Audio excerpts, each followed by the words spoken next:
YouTube, how's it going? The Goat House is back, and we got safety duo rankings today. Been doing all kinds of different duo and trio rankings. Now we're on to the safeties, and there's a lot of good duos in the NFL in today's game for 2020. So I actually ranked my top 15, and we'll start with the sleeper. So we actually got 16 safety duos to go over today. So can't wait to get started. Again, we got a bunch of these videos out, more to come once we start ranking actual units, offense, defense, players by position. We'll do a full 32 or so there. Appreciate the support. We recently hit 50K. Let's keep on grinding here. Our second channel, more content coming out in the future. Help us reach 50K there. We have a Twitter, always talking about our content, always talking about football, including you guys. Within our content, we're going to have polls on there as well. So you're going to want to follow that. We have a podcast as well. Any link that you need for anything you see on the screen, description, comments, every single video. So top 15 safety duos plus a sleeper. Let's start with the sleeper. I got the Seattle Seahawks as a sleeper. Bradley McDougald and Quandre Diggs. They moved on from Tedrick Thompson because they did make that trade for Diggs last season, and that was a good addition for them. Yeah, so nothing that stands out big time for them, but I think Bradley McDougald's, as soon as he came to Seattle, really turned it around. An improving young safety, and Diggs is that veteran leader. I think when the Lions traded him, some of those players weren't too happy over there because they felt it when he was gone. He's a good leader, good, smart player here. So I think a balanced duo here. That's what the Seahawks are. A solid balanced duo. I would rank them 16 being the sleeper here, but yeah, that shows how many good duos there actually are. Number 15 is going to be the San Francisco 49ers, or maybe a career year for both of these guys last year. And JIMMIE Ward, who's their free safety, and Jaquiski Tartt at strong safety. And they, maybe a little easier, well, first glance, a little easier task for these safeties because the front seven, maybe help them look better this year because how good the front seven was. They didn't have to cover for, lengthy, during plays, lengthy moments in plays. And then JIMMIE Ward, though, I think his task is a little tougher because they play a lot of cover three, playing the free safeties, basically got the deep thirds in the middle of the field. And Jaquiski Tartt's more of their buzz safety. It will come up. He was a playmaker last year, seemed to come up in some big-time moments. We'll see if these guys can, I think both of them maybe had kind of those somewhat of breakout years last year. Let's see if they can, have a similar season or a better season. The front seven should be playing just as well, so that can help these guys for sure. Once again, number 14 is going to be the New Orleans Saints. Marcus Williams, I thought, had a pretty solid season last year. Maybe his breakout season, his young career here. A very good free safety. Marcus Williams, a good playmaker in the back end. Then you have Malcolm Jenkins, who they get back. He was actually on Philly for a while. And it was a surprising, agreeing to part ways basically there with the Eagles and Jenkins. Jenkins might not be the same as he was a few years ago, so he is a little bit on the decline, but now he's going to go play with Marcus Williams, and that should be a pretty good duo. We'll see if Marcus Williams, a guy that's kind of gotten a lot of, I think, just ripping just because of one play in the past, and then he really stepped up last year, so it's good to see that. So let's see if he can continue to improve. So Williams and Jenkins, number 14 on the safety duo list. Number 13 is going to be the Cincinnati Bengals, Jessie Bates the third, another guy I was very high on coming out of college, Wake Forest that is. It's a playmaking free safety.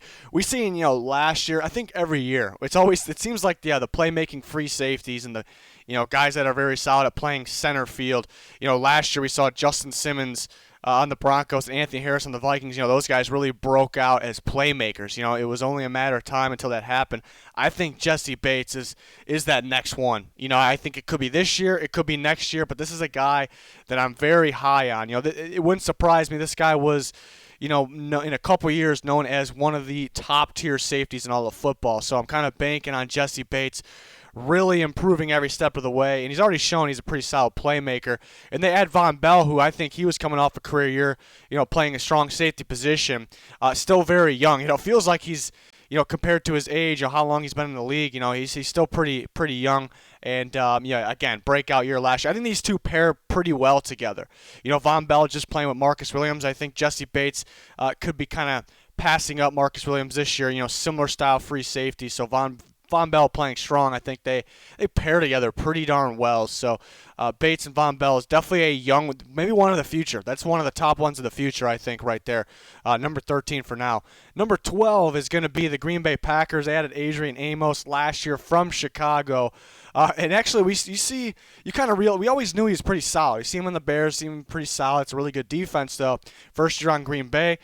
Pretty impressive for first year on Green Bay. Doesn't have Eddie Jackson anymore, but then you kind of look at the Bears. Eddie Jackson's a great safety, but I guess I should say the Bears without ADRIAN Amos looked a lot different. So it shows how good ADRIAN Amos is as a strong safety. And they add Darnell Savage. It was a little bit of a surprise first round pick out of Maryland last year, but very impressive. This is a highly athletic and just overall freakish dude in the back end. He'll be a playmaker. For sure in the back end. I think pretty rangy when the ball's in the air.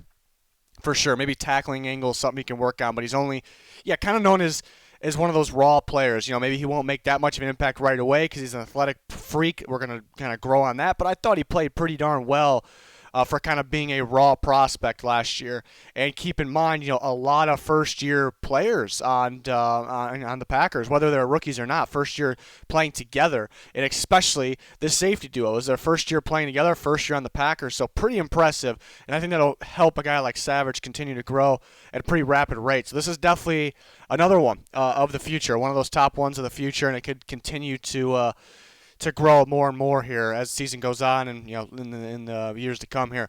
Number 11 is going to be the Pittsburgh Steelers. MINKAH FITZPATRIck had a career year after being traded from the Dolphins to the Steelers. Another one of those playmakers in the back end. The question of him is he a safety, a corner, slot corner? And he kind of made the statement that he is a safety. He's a very good free safety.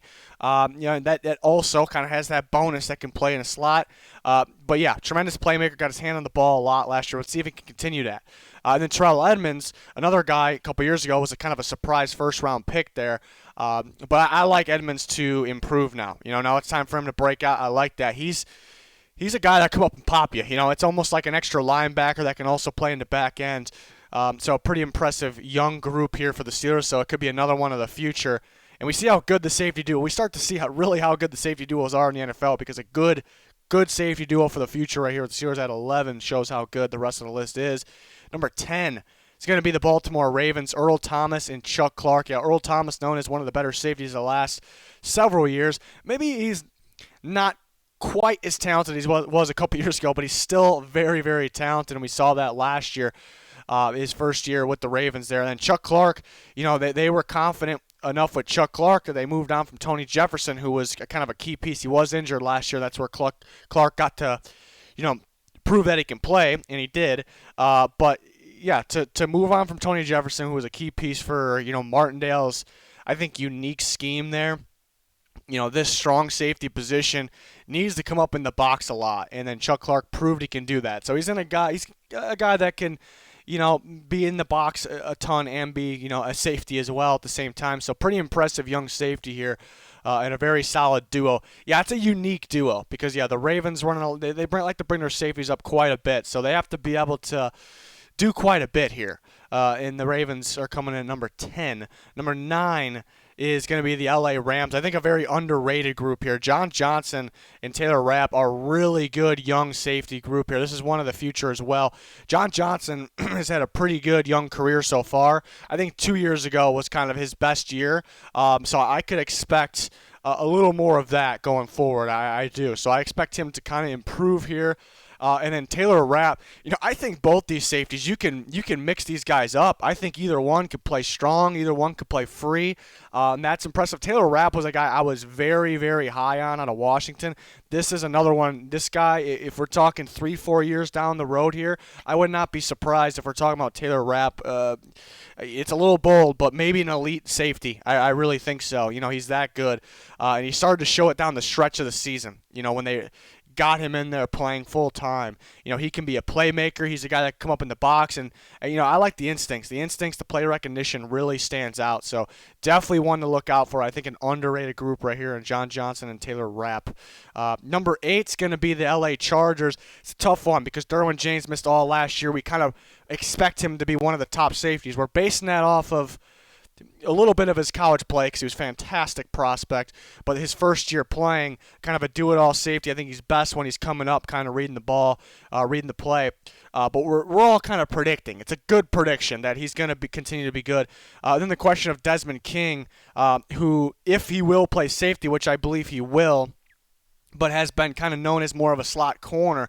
So this is one I've been kind of back and forth on. Does Derwin James kind of, I don't want to say carry, because there's some other really good safeties that were left off this list because they're not the best duo because they actually carry. This I wouldn't really call it a carry, but we know Derwin James is leading this group big time. But, yeah, the question of I expect James to be healthy. I think they're playing it safe with him last year. But the question of Desmond King here, and I'm kind of back and forth again because I do think he was a solid slot corner. I think they play him more at safety. But I'm kind of liking the idea here. I'm liking the idea. If he's in the slot, he's most of the time going to be man up on a slot receiver. I think him being a playmaker from Iowa, a big-time playmaker, playing a lot of zone coverage, I think being more of a free safety actually can help him out, get his hands in the ball more. So I'm starting to like the idea. So this is one that could be a top 3 safety group.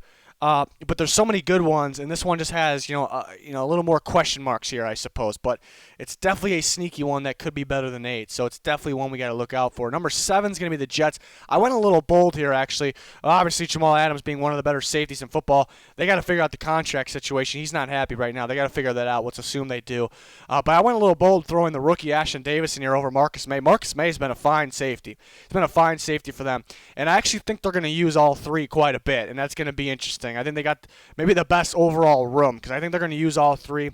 In terms of snap counts, we're going to see Jamal Adams and Marcus May get most of the snap counts, more of the snaps, I guess, early on.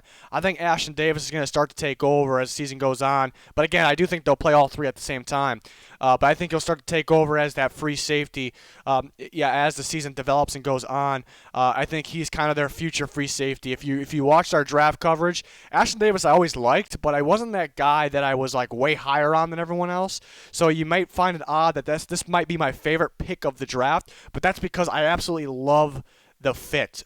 Ashton Davis with Jamal Adams is a perfect fit. Jamal Adams, you want to let him do his thing at all times. We've seen him when he's in the box. We've seen him when he doesn't have an assignment. He does his own thing. He makes the plays on the 3rd down, the 4th down. We've seen him make those huge plays last year when he's able to. But he wasn't always able to do that because he had to play a specific role. Ashton Davis was the best single high free safety in the draft, basically playing center field by himself. He was the best at that specific position, and he doesn't have a lot of experience, so that made it more impressive. So I just think that's a perfect pairing. I think they can use all 3, like I said. I think Jamal Adams really, technically, if they do use all 3, he may not be considered a safety. It's more of a linebacker almost. And then you can almost use Marcus May and Ashton Davis if you want in the back end. So that could be pretty impressive here. But I think I just love the fit so much here. I want to put them higher, but I couldn't because I guess I don't know 100% what they will do. I have an idea, and there's a reason they drafted Ashton Davis, but it's one I'm getting excited about. And I talked about the top tier ones of the future that we already went through that could be rapidly moving up the board. If Jamal Adams sticks around, this is the one of the future perhaps, Jamal Adams and Ashton Davis, because it's a perfect pairing, some good young talent here.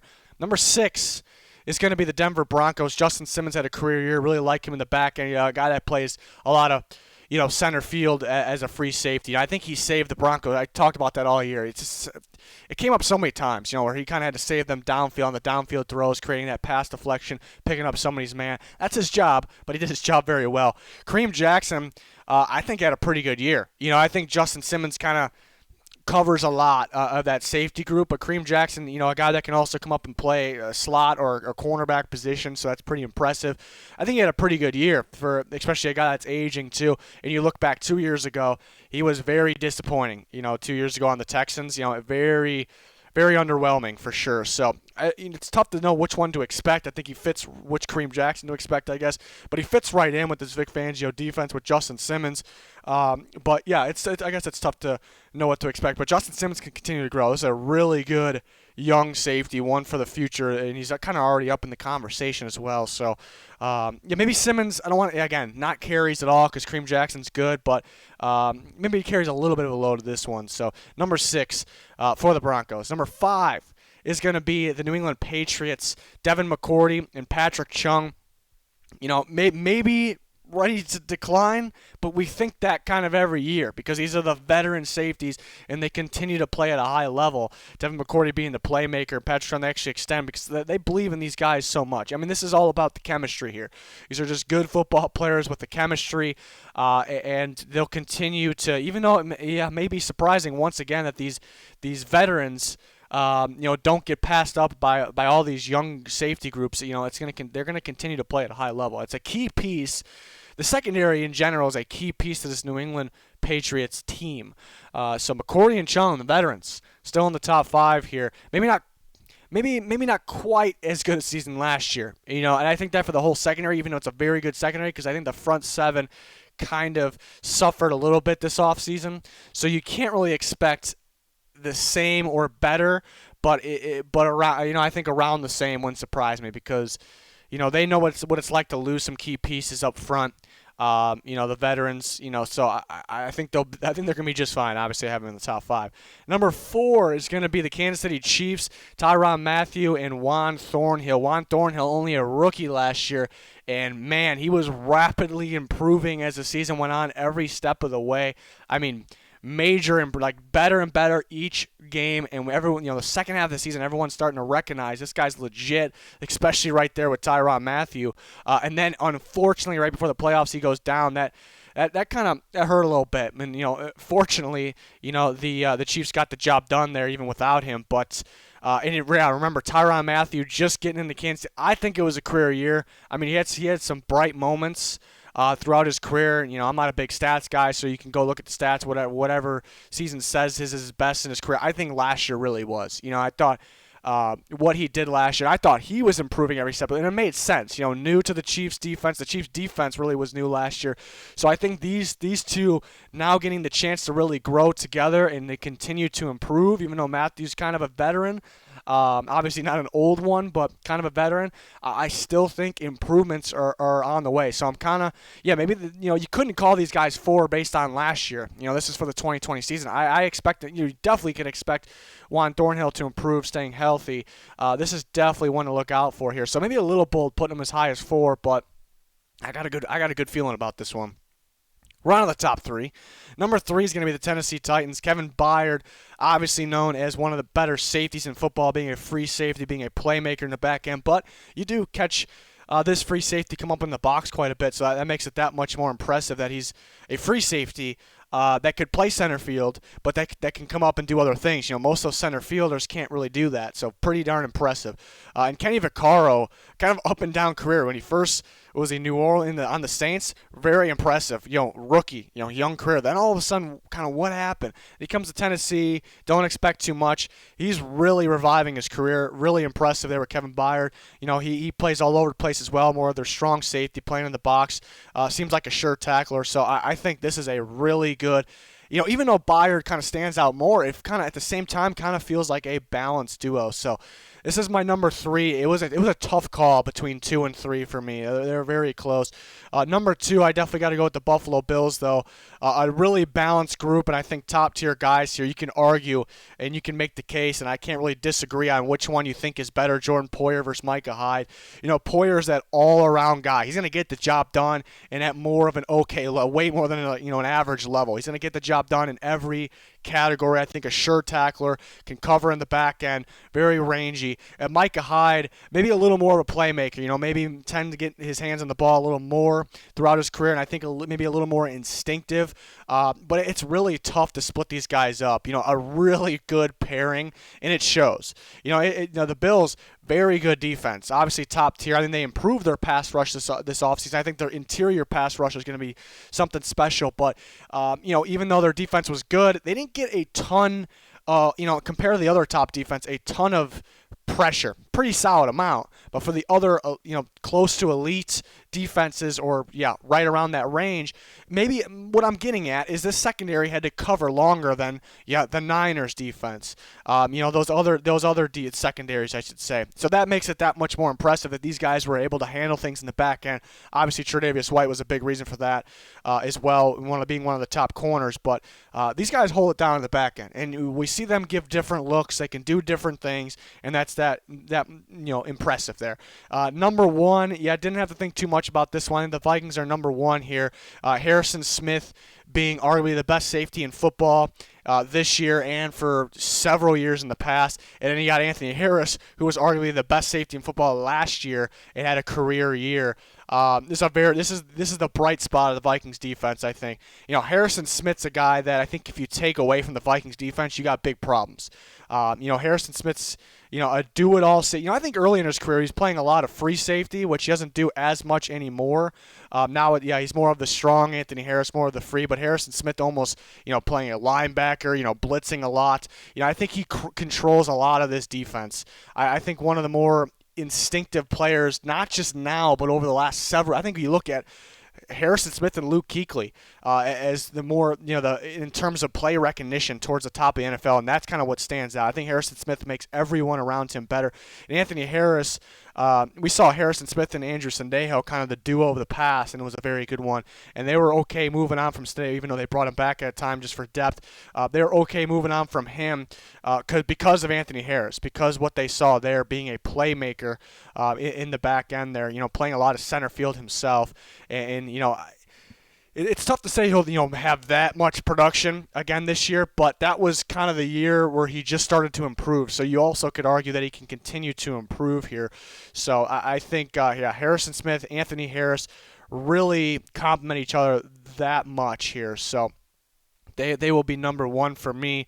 You guys can let me know your rankings down in the comments. If you want to change some things, if you think I left out some teams.